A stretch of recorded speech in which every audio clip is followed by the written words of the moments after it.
March 22nd, 2023. The time is 2:01 p.m. I'm calling this meeting to order. In attendance are Commissioners Brooks, Matari, and Duncan. Are there changes to the agenda? Hearing none, we'll go ahead with our first item, and this is the canvass of the March 14th, 2023 school election pursuant to Idaho Code 34-1205.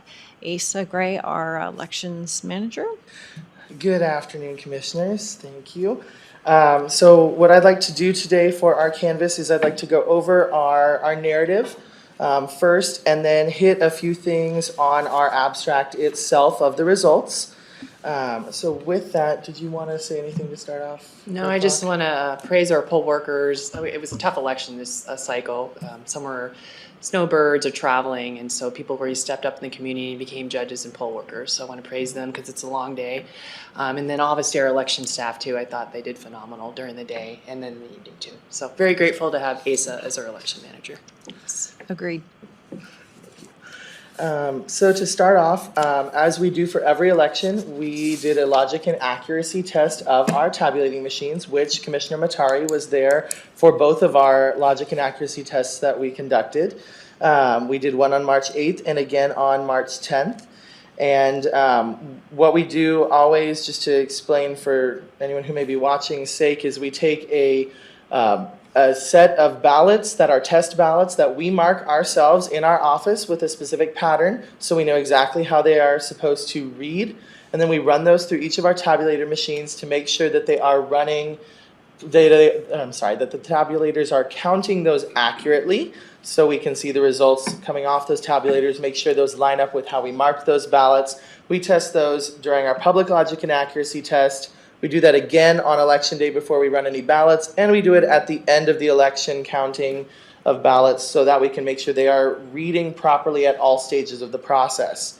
Now, we did do a second logic and accuracy test this election because we had a tabulator that had to undergo replacement of a frayed wire and also a camera, and so we wanted to make sure that we could get that logic and accuracy test in for that tabulator as well. We ultimately did not end up using that tabulator to count any results. We were running efficiently with our other two tabulators and did not have the need to run that one for this election, but we just wanted to make sure we were following all our procedures to the letter. So with that, I'll talk a little bit about some turnout. So we did post our final unofficial election results online at 11:13 p.m. on election day, March 14th. Precinct by precinct results were posted the next morning.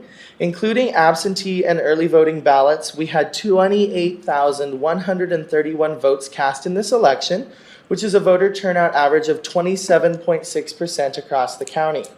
Percentages did vary by precinct from a low of 12.28% in precinct 510, which is in Post Falls, to a high of 49.29% in precinct 410, which is here in Coeur d'Alene. I will mention on that we did see a variety of ranges of turnout, as you can see from that data from our low and our high. We did notice a general overall pattern of higher turnout within the Coeur d'Alene School District precincts than we did in the Post Falls or Lakeland School District precincts. And then the Kootenai Joint School District precincts were kind of in the middle there. So Coeur d'Alene, specifically Dalton Gardens and the regions of Coeur d'Alene around that were very high in their turnout, typically in the 30s to 40% range. So early voted ballots and mailed out absentee ballots for this election that were tallied by the counting machines totaled 1,787 for early voting and 4,655 ballots for mailed out absentee, which is what we expected to have from our early voting check-ins and our absentee ballots received back into our state voter system and signature verified. We also always match ballots cast from the machine tallies to the ballots used, the unused ballots, and our e-poll book check-ins from Election Day to make sure those line up. There were some small discrepancies, which I'll get to here in a minute, on ballots cast, but no balloting errors affected the outcome of any race. And I would like to also praise our poll workers. We had 11 split precincts where they had 2 different school district ballots. From what we can tell, there were no wrong school district ballots handed out, or if there were, they caught it and spoiled it before that ballot was cast. So they did an excellent job, especially on that front, of making sure they were handing out the right ballot type. During early voting, like I said, we had 1,787 ballots cast, and of course we used our ballot on demand to print voters' ballots because we have all 73 precinct ballots at early voting. On election night, we did use, like I said, our 2 tabulators to count all of those election day ballots. One thing that definitely helped us out this election in getting our results up faster was we had a very efficient process. So we had our early and absentee ballots were all fully counted by about 10 minutes after 8. Of course, absentee ballots can be dropped off till 8 p.m. and we still have to signature verify them when they are dropped off. We had about 3 of them dropped off at 10 till, but we got those verified, opened, and counted right away so that we could get those absentee and early results up online for the public to see by about 8:30. And then from there, we just dove on into processing those precinct ballots as they came in, and we're able to get all the final results up, like I said, 11:13 p.m., which is actually, it is literally 1 minute later than when we got those results up in March of 2021, the last time we had one of these school district levy elections, despite having 9,882 additional ballots to count compared to that election. So we were able to be extremely efficient. And also one thing I would like to take a moment to point out is we get a lot of questions from the public, especially in our primary and general elections, about, well, why are our results so much more delayed from Ada and Canyon County specifically? We get a lot of questions on, because Canyon is just slightly bigger than us in registered voters, about 8,000, 10,000 registered voters more than us. Part of the difference is Ada and Canyon County have precinct tabulators, so those ballots go directly into a tabulator machine at the precinct, and so that speeds up their counting process a lot faster because they just have to do their double checks and pull that data from those machines and be able to upload it directly. Whereas here, all of our ballots come back to our central office. They haven't had any sort of tabulation or anything at the polls, and we count them all at our central office. So that changes the time that it takes to count. Also, especially in the bigger elections, Ada and Canyon County are on Mountain Time. So while they cannot post any results publicly until 9 p.m. due to our polls not having closed, they can be processing those precincts that come in faster than us due to that time difference. Additionally, there is also the geography of having precincts in Harrison and Metamont those precincts really don't ever get in till 9:30 at the earliest, just because our poll workers do their closing procedures, and then that's a 45-minute drive into our office. So we just like to let people know we do our best to be efficient and process these ballots as quickly as they can when they come in, but we do have different processes than some other counties, so we have different timelines. So on the back page of your narrative, we do have some data about poll worker performance. So of 21,689 election day ballots cast this election, 99.9% had 0 ballot issuance errors. As I mentioned before, there were 11 precincts with 2 ballot styles for this election, while the other 62 precincts had 1 ballot style. We did have all precincts operating this election. We have some balloting errors listed here that were made on election day, and so I just want to briefly mention them. So we did have, of course, we train our poll workers, make sure you're only handing out 1 ballot to voters. We highlight that multiple times in training. It is a reality that mistakes are made at points, and ballots sometimes do stick together, and you can see that is the majority of what you see here. Precinct 315, the first thing they had, likely gave out 2 ballots to 2 voters during the day. Those stuck together. Precincts 319, 406, 412, and 420, same scenario.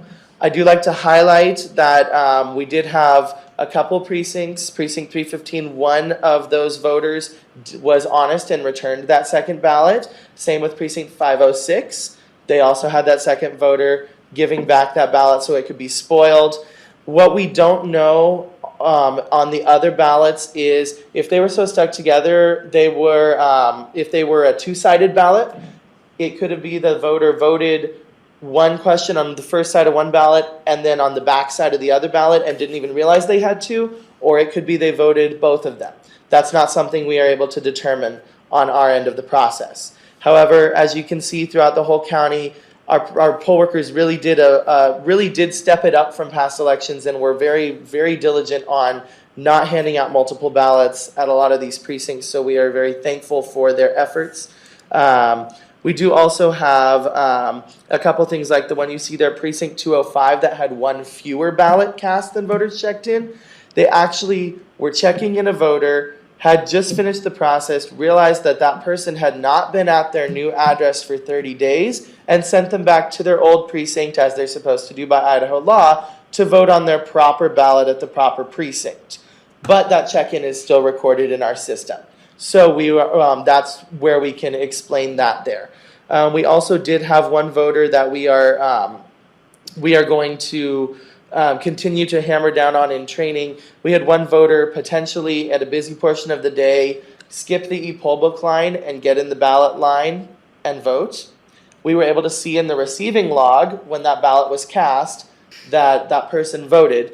But it's just one more thing that we're going to emphasize in our next training class. Hey, just make sure, we already do cover all of our processes on issuing a ballot, but just make sure that voter's coming to you with a voter ticket to get that ballot.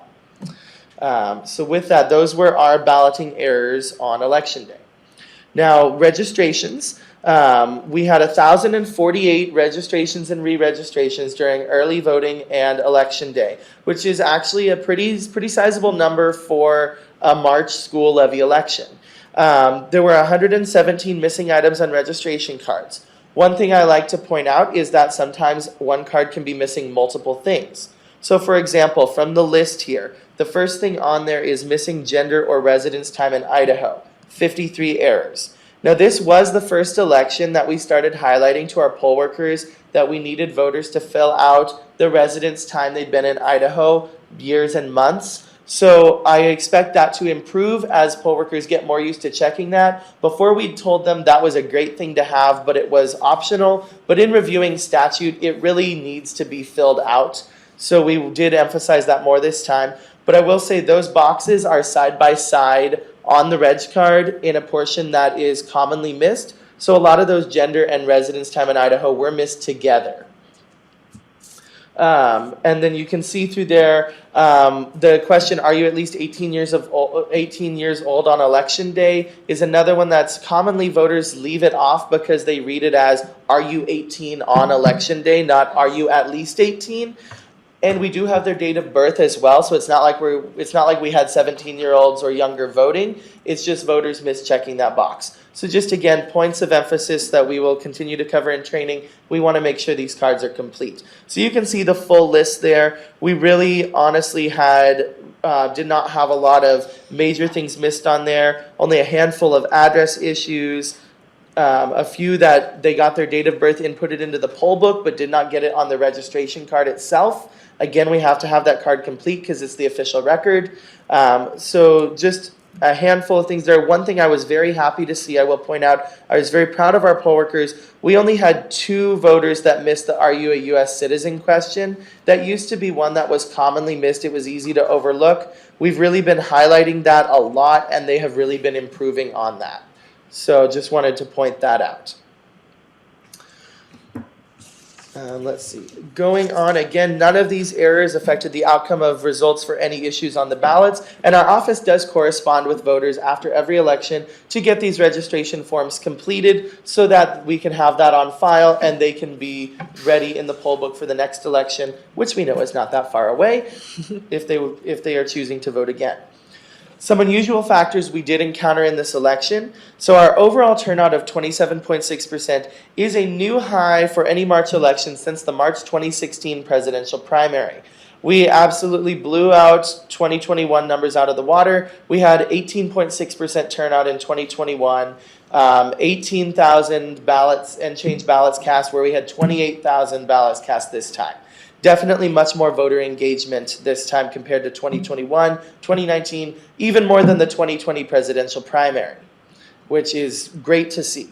This extremely high turnout did lead to several precincts running low on ballots. Again, thanks to our e-poll books and the system that comes along with them, we can monitor how many ballots a precinct has used throughout the day based on their check-ins. We were able to see these precincts running low early afternoon, mid-afternoon, and we were able to print more ballots on demand in our office and have 2 county staff members deliver those out to these precincts. No precinct ever ran out of ballots. So that's one of the real benefits of the e-poll books. Besides keeping people from voting twice, it also helps us with knowing how many ballots they have left. So those precincts you can see listed on here: 312, 313, 314, 320 and 321, 404, 406, 410, 417, 418, and 521. Again, almost, I believe actually all of those ballot styles were Coeur d'Alene School District ballots that we were running out. So again, we ran those out and nobody ran out of any ballots, but several of them did use the ballots we ran out. As Jennifer mentioned at the beginning, many of our regular poll workers were unavailable for this election, along with about 7 of the judges that we had in November, including 3 dual judges. Several of those were just simply out of town this election. We did have some snowbirds as well. So it was a challenge to staff our polling places to get new poll workers trained, but we were really appreciative of everyone in the community who stepped up to be a poll worker, who helped us fill those gaps. And now hopefully with May, with it being warmer weather, some people coming back into town, we can then use that to have to have an extra level of staffing for the May election is our hope. With that, I will shift over to the second page we gave you, which is it's just a small sheet here. It's the absentee ballots that came back to our office that were not valid. So we always talk about how many we had counted, which was 4,655. That's our valid number. These are the ones that were not valid. So we had 26 that their signature did not match and the voter did not come in and cure that ballot in time for it to be counted.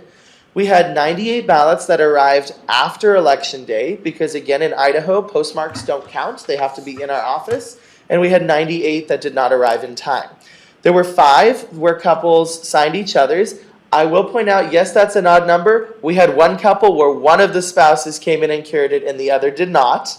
So that's why we have an odd number there. But those are where couples signed each other's ballots. We had 2 missing signatures. And then we had 1 ballot that is kind of an interesting code here. It's called spoiled returned. What it is I actually looked into it myself today. We had a voter who we sent a ballot to. They called. We sent it in late February, probably I think the third week of February. They called on March 2nd, and whether they hadn't received it or they received it and just dropped it in the mail and realized they voted it a different way than they wanted and we had not yet received it, they asked us to spoil that ballot. So we spoiled it per that voter's request and sent them a new one. That ballot then did arrive in our office, their initial one, and so it goes in with this code of spoiled returned because it was returned to our office. However, the voter had already asked us to spoil it. Interestingly enough, that voter did not actually vote their second ballot we sent out. They didn't, from what I could tell, actually didn't vote at all. But it was them that had requested us to spoil that ballot, and that's why you see that here. With that, I'll just briefly go on the abstract here of the results.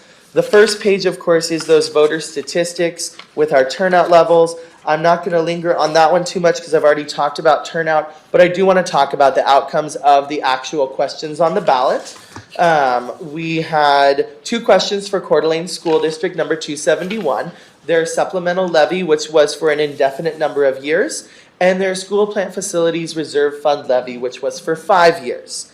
Both of these questions failed. The supplemental needed 50% plus 1 vote, and the school plant facilities levy needed 55%, and it came in just shy of that.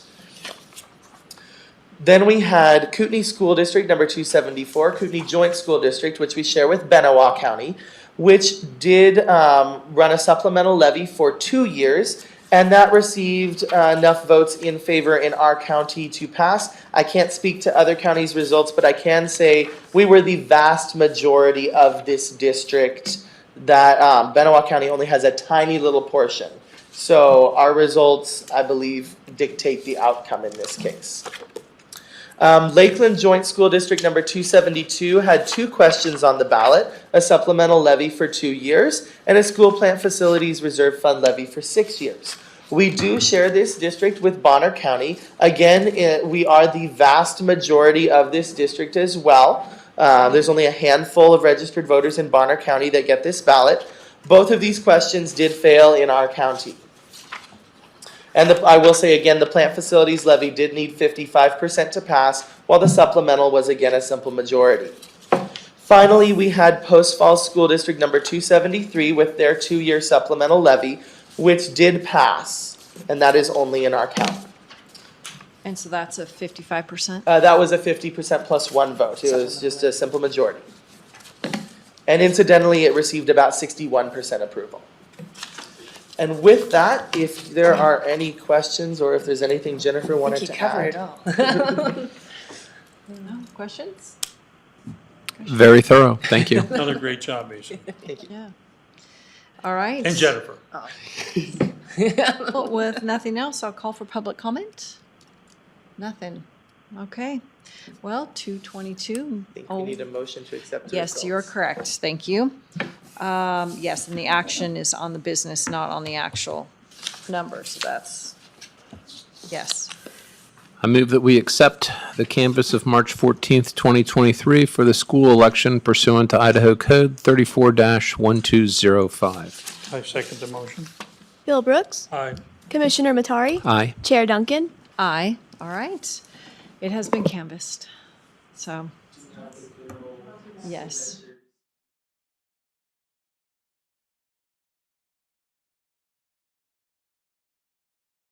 23?